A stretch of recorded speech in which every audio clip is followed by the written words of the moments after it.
Welcome to my first recap episode of Swords Against Madness. I find it as being the best practice in solo RPG podcasts like mine, to take every 10th episode to remind you of the plot so far. That way new listeners don't have to go through the entire catalog of the show to be up to date on the story. And as these episodes come out fairly slowly, it also gives you a chance to be reminded of what happened at the beginning if you've been following along for a while and few names have become muddled up. This episode will add nothing new to the plot. No significant action will happen during it. Miria and Rhea remain frozen in time, flying back towards the village of Nar, but I'm already getting ahead of myself. We begun the first episode of Swords Against Madness with a starship crash. The Imperial's coin, a light star hauler involved in smuggling operations, comes barreling down towards the planet of Orbus, breaking up as it goes, spreading radioactive waste and the shattered remains of its engines, much of its power plant, and its medical bay across the ocean. Its pilot, Miria Okano, wakes up nearly drowning with partial memory loss and a great deal of confusion. She received severe burns and more than a little radiation as she climbed aboard the hulking wreck of what had once been her livelihood. As she tried to figure out exactly who she was and where she had come from, it becomes clear to her after a while that she is stuck on her spaceship. There is a jungle island not far away, and it is clearly been terraformed in the old fashion, meaning that it is perfectly compatible with human life. But there are huge and dangerous cephalopods circling around, and being injured and not particularly physically fit to begin with, Miria knows she can't make it. She has to wait for help, or perhaps starve. The help she does get comes in the strangest of forms. A life form that appears to be a 2-meter-long squid with psychic powers surfaces and begins communicating with her. It isn't fully sapient, at least not as she understands it, but it clearly has a keen intelligence and a great deal of curiosity. While Miria is no telepath, she is a magic user, and so she is trained in how to use psychic connections when some are available. She visualizes food and supplies that she needs, and tries to convince the squid that she'll get it food if it helps. This quickly becomes a game. She manages to convince the creature to get her food, bring her up a ruined spacesuit, and it collects a number of random items from the wreckage of the ship. While a number of those might help her with her survival, the one she's truly grateful to get back is a signet ring. It is a marker of the noble house that she abandoned long ago and would never be welcome to return, but of which she still has some fond memories. After several hours, a rowboat with some local humans from the island arrives, asking her who she is and where she came from. The two teenagers aboard, Olan and Rhea, are keen to know if she had come to fulfill a prophecy that said one day a person would come from the stars and awaken something they call the All-Knowing, a being that will help them in their most desperate hour, and apparently their home is in dire need. Given their odd dialect, the type of clothing they're wearing, and the technology she recalls seeing on this planet, she quickly comes to understand that these people are neo-barbarians. People who have long ago lost the knowledge of space travel, forgotten their origins, and lost much of their science, an all-too-common problem in this part of space. The prophecy of a hero from the stars coming to wake up some ancient piece of technology sounds like the work of a number of possible alien organizations that like to manipulate the religion of neo-barbarians like these folks. Hazarding a raw guess, Miria tries the phrase Ba Weep Grana Weep Ninibong, a nonsensical shibboleth of the Trossi Syndicate, a large interplanetary group of smugglers and ne'er-do-wells who often manipulate groups of neo-barbarians like this to produce goods and mine resources for them, by creating a religion that suits their purposes. Her guess is correct, and Olan and Rhea take her back to their village with great excitement. And Miria realizes she has just signed up to be something of a messiah, not a role she relishes. The village to which they arrive is in ruins. The only thing standing and mostly untouched is a temple at its heart. Most of the other buildings are burned or damaged. But before Miria can figure out what exactly she's gotten herself into, she passes out and sleeps for several days. When she finally wakes 3 days later, she is well cared for. Her burns have been treated. But the bracer that serves as her portable scanner, computer, and spellbook tells her that she's absorbed a dangerous amount of radiation. She is surprised and delighted when she is contacted by the artificial intelligence of the Imperial's coin. The AI tells her that the ship is as good as gone, and it only has 16 minutes of runtime left. and it wants to use that time to help her get a cure for her radiation sickness. It tells her that the local cult suggests that the Trossi Syndicate has been interfering with them and probably still does. Given that she's here on the planet, it's likely that she was doing some kind of smuggling run for them. She can't remember, however. That means whatever the all-knowing is she's supposed to wake up is probably a piece of alien technology, and there may be other caches of alien tech around the island, which means there's some hope that she'll be able to purge herself of the radiation, which she knows magic cannot cure. At least, not the kind of magic human beings can manage. Desperate to save as much of his runtime as possible, Miria orders Imperial to go into an extended sleep mode, only to awake when she sends a particular signal. She hopes what's left of the sensors aboard the ship and the AI can help guide her to safety when this is all said and done. When the villagers discover that she's awake, they ask her to address the crowd, to speak the sacred words, and tell them that she will wake the all-knowing. As Rhea and Olan walk her to the village square, they explain that the town has been raided repeatedly by a monster they call the Gorum that has been burning and pillaging, and they cannot seem to drive off. Only the temple stands because it has a magical barrier that keeps the Gorum out. Not ready to be anyone's messiah, Miria decides to come clean. She tells them that the star gods that had told them this prophecy were in fact space criminals, the Trossi Syndicate, that she too sometimes deals with them, that she's not necessarily an honest person, but it goes against her values to try and manipulate people by way of their religion. She says that the all-knowing, whatever it is, probably can help them, that it is probably something the Trossi left behind to protect themselves, and so she promises to fulfill their prophecy for them, even if it is the prophecy of what she claims are false gods. Unfortunately, her presence on the island has not been missed. A local magician, who calls himself the Master, knows Miria's here and does not want the prophecies fulfilled. The alien technology is his and his alone, and he's not ready to share it. And he is behind the Gorum, ancient alien beings that he has learned to control, at least partially, so long as he offers them the occasional sacrifice, such as a halfling prisoner he had on hand. The Master, one of his flesh-crafted concubines, and his minion Halu, wake the Gorum and send a death squad to kill Miria and punish the village for helping her. The Gorum attack the village as Miria's completing her speech, and she decides to use her magic, her ability to put large numbers of enemies to sleep, to help defend it. Between her, the ceremonial guards who were there to tile the meeting, Olan and Rhea, they manage to put down the invading Gorum, although at an incredible cost of life. Miria immediately recognized the monsters they were up against. She knew them as filth hounds, minions of an ancient being called the Carver that once tried to conquer the universe. His crowning achievement, the filth hounds were essentially indestructible. Even if they were burned to ash or vaporized, they would eventually reconstitute themselves. Only damage done directly to their brain while they are already incapacitated from magic could put them down forever.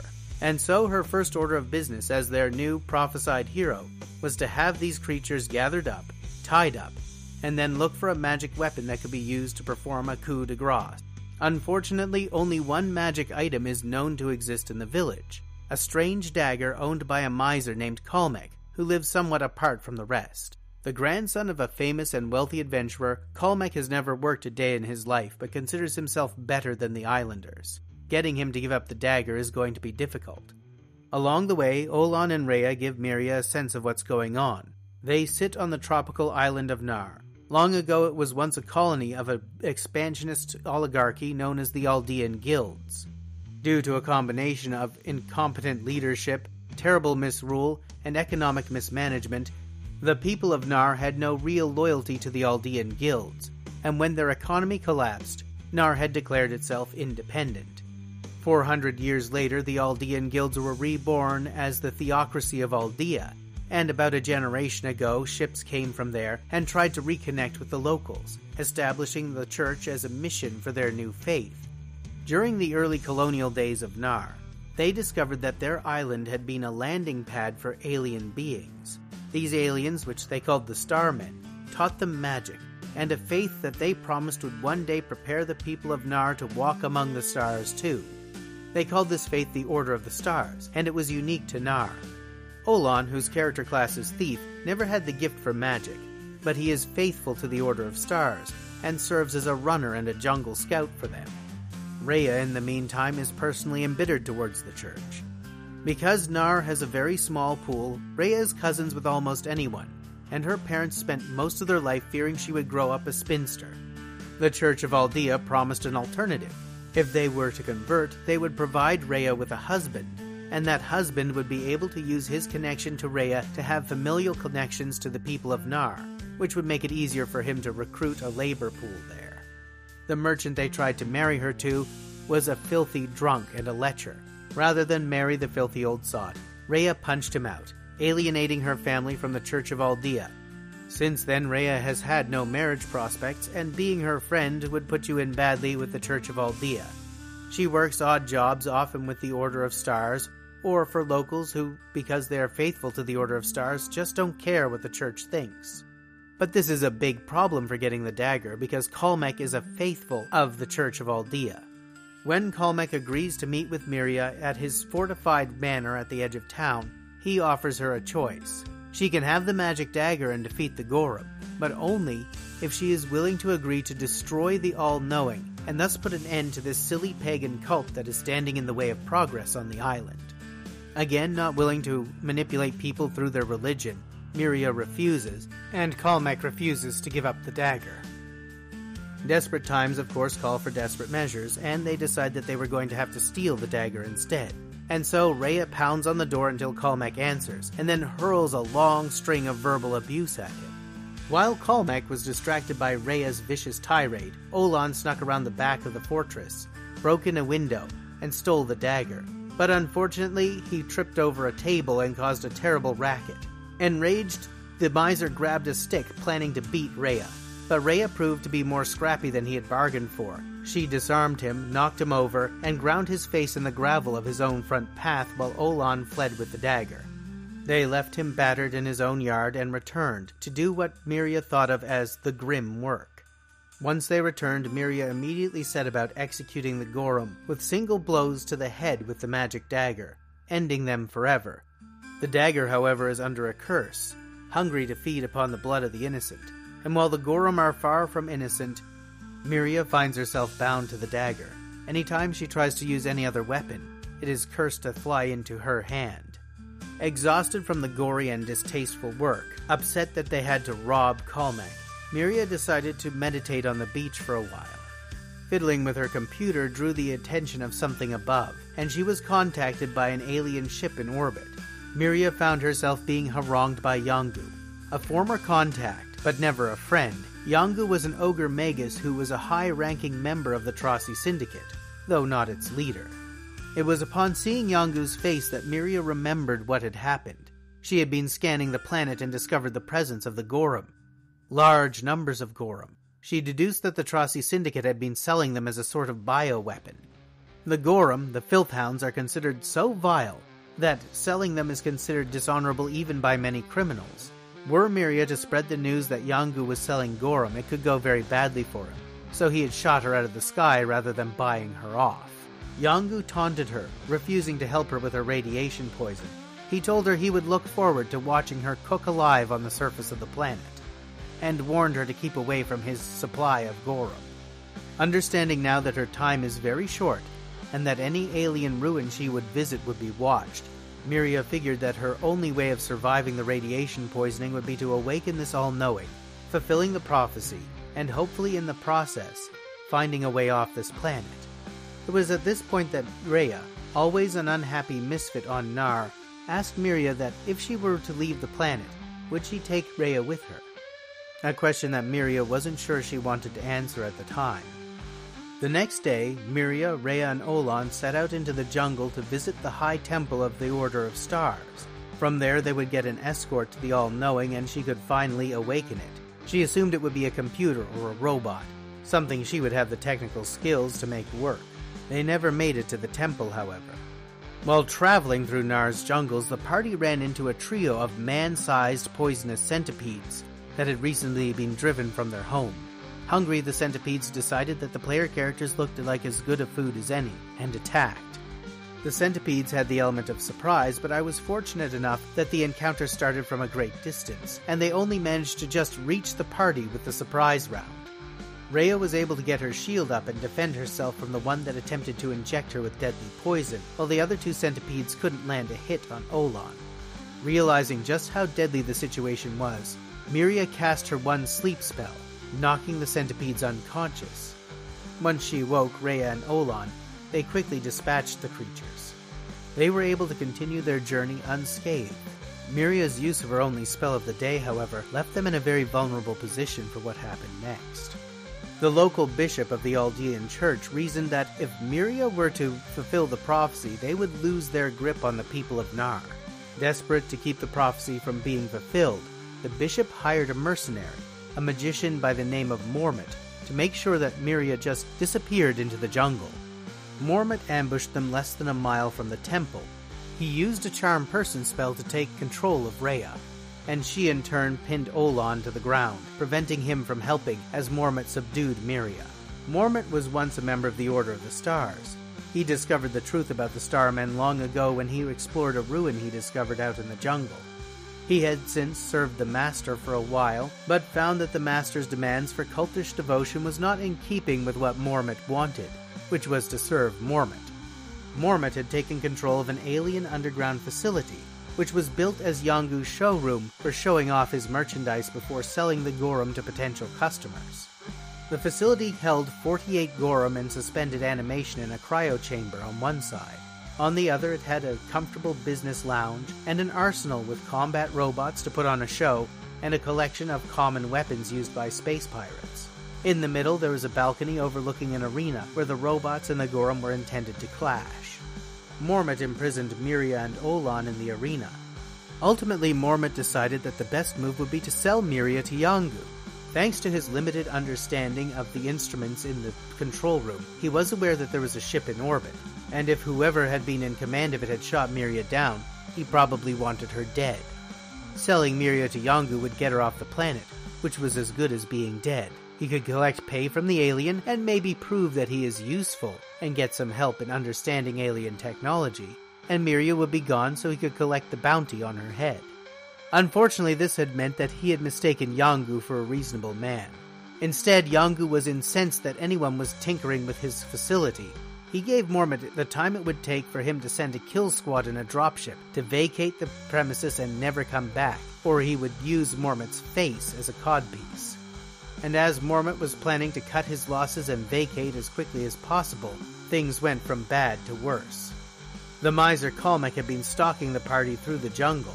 He was desperate for taking revenge on Rhea for his humiliation, and this time he was properly armed and armored.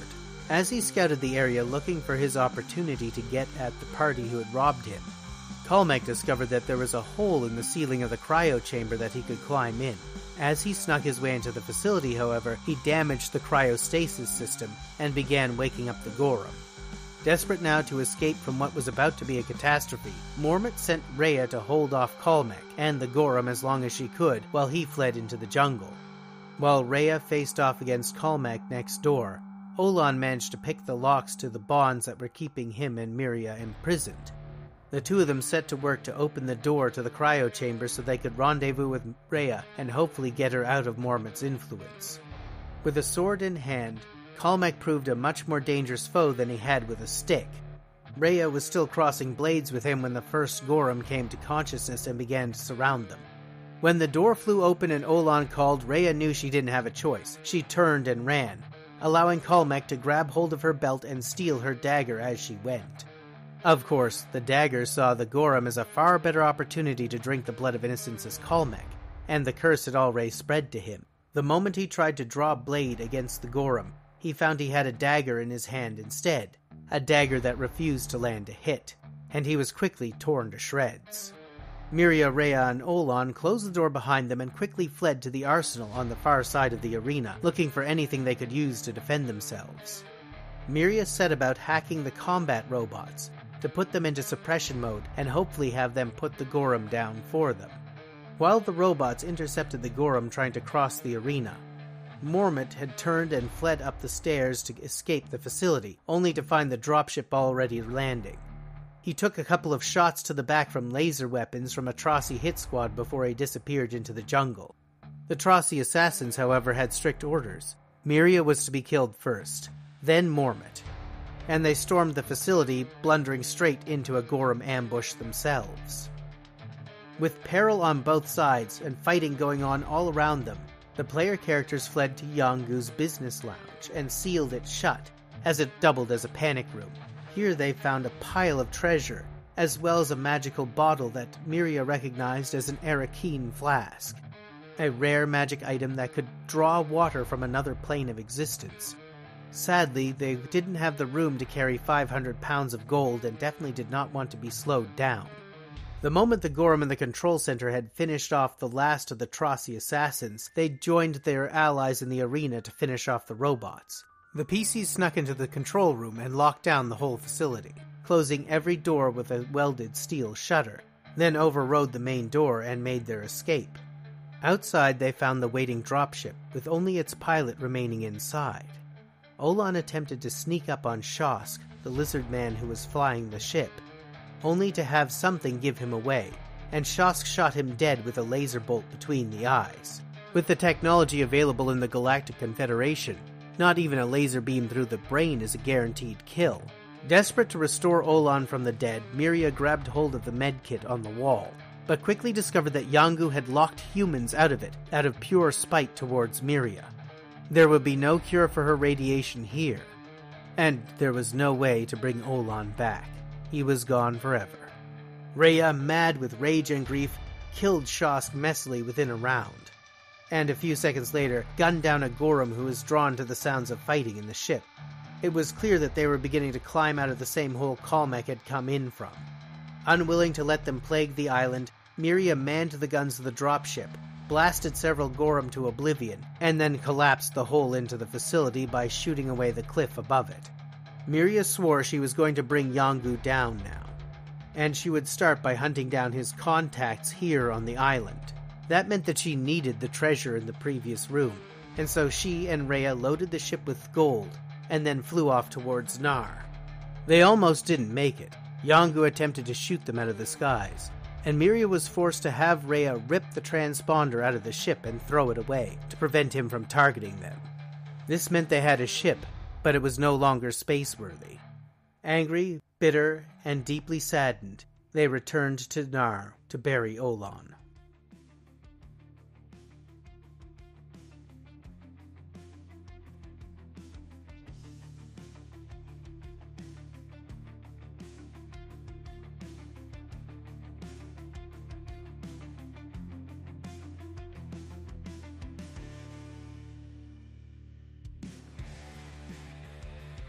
Thank you so much for joining me for another episode of Swords Against Madness. As always, it's been a wild ride, and I am grateful to you for coming and listening to it.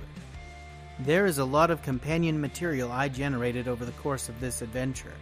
You can find it in the show notes at swordsvmadness.stormheadproductions.ca, where I keep monster stats, magic items, and other content I create for the game, along with maps, character sheets, and even samples of my role-playing games.